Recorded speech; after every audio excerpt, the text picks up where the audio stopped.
Voilà, bienvenue à nouveau pour une correction de figure, de construction de figure. Je vous propose de corriger la figure 1B. C'est un rectangle qui s'appelle vélo. Donc on y va tout de suite.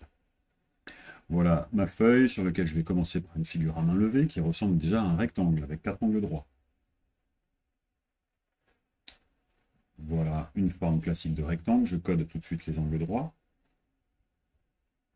Puis je nomme la figure. Il s'appelle vélo, mon rectangle. Donc je vais nommer en tournant autour de la figure. Et enfin, je vais indiquer les mesures qui sont indiquées dans l'énoncé, à savoir la longueur VE qui mesure 6 cm, et la longueur VL, attention, donc là c'est la longueur d'une diagonale qui mesure 7 cm. Je peux préciser que le côté opposé à VE, donc OL, mesure également 6 cm.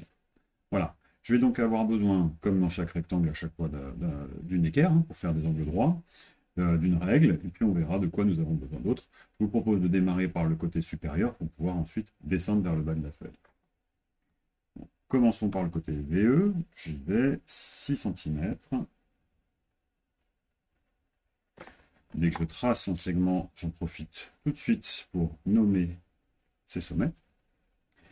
Les sommets sont nommés, je vais pouvoir commencer à tracer les côtés VO et EL, même si je ne sais pas combien ils mesurent. Dans ce cas-là, vous le savez, ce que je vous dis, c'est vous prolongez.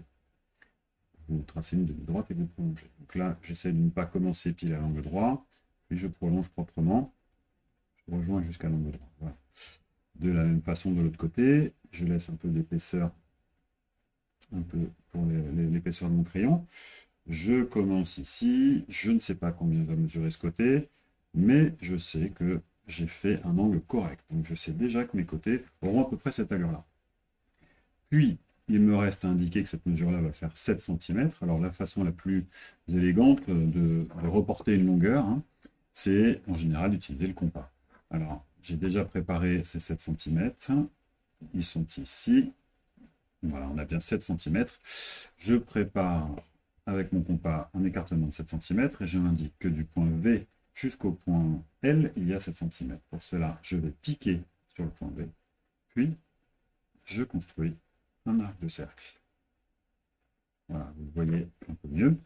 Donc cet arc de cercle vient couper la demi-droite qui est ici, qui représente le côté EL, et j'en déduis que mon point L est ici. Voilà, il me reste à terminer, alors un peu comme je veux, hein, à tracer le dernier côté. Il va être parallèle au côté VE, ou il va être perpendiculaire au côté EL.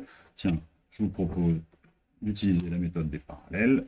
On va donc tracer avec notre outil, pour tracer des parallèles, notre côté opposé à VE. Voilà, il passe par le point L. Je trace. Et je viens de terminer mon rectangle. J'indique que le dernier sommet s'appelle Pro. Voilà pour cette construction. Merci pour votre attention.